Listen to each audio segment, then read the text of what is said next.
Hello guys, nandito nga kami attend ang 50th anniversary ng aking tiwin at tiyahin. Mapapasana all ka na lang talaga sa kanilang pagmamahalan.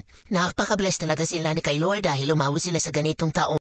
Prayer ko na sana sila mama at papa ay umabutin sa ganitong golden anniversary. Ilang ang patunay na napag-isa ng Diyos ay hindi man maipaghihiwalay ng kahit sino. Kung hanggat sila ay naghiwalay sila ay hindi nyo man maipaghihiwalay. Ayun dito na nga.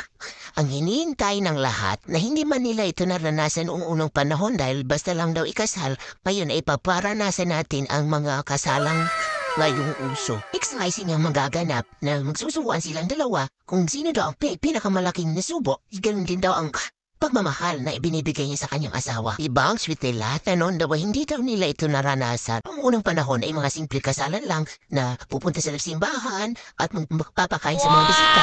Yun na, tapos na. Diba napaka-sweet na nagsusubuan sila ng cake? All ka na lang talaga. Ang katyan yun, hiwalay na. Sila, may forever.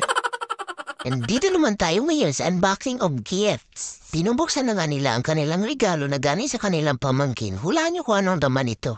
Bilisin ko lang ang video at baka butil tayo ng umaga sa nakabukas lang ng ganitong regalo. Ang regalo daw sa kasal ay nagsisimulo para sa pagsisimula ng kanilang pamilya. Makikita natin ay medyo malaki ang regalo. Ano kaya ang nasa loob nito? Wow, isa palang storage box ay naglalaman ng regalo.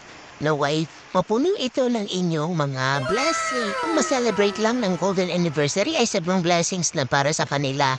Na pinipipray ko din na kaming mag-asawa ay umabot din sa celebration ng ganito. Hindi mawawala ang panghuli sa isang mag-asawa. Holy kiss na ating makikita tunghayan. Kuwari nahihiya pa ang aking tiyahin. Pero kilig na kilig yarn. Sana all. Napalo patuloy ako. So paano hanggang dito lamang. Maraming salamat sa panonood.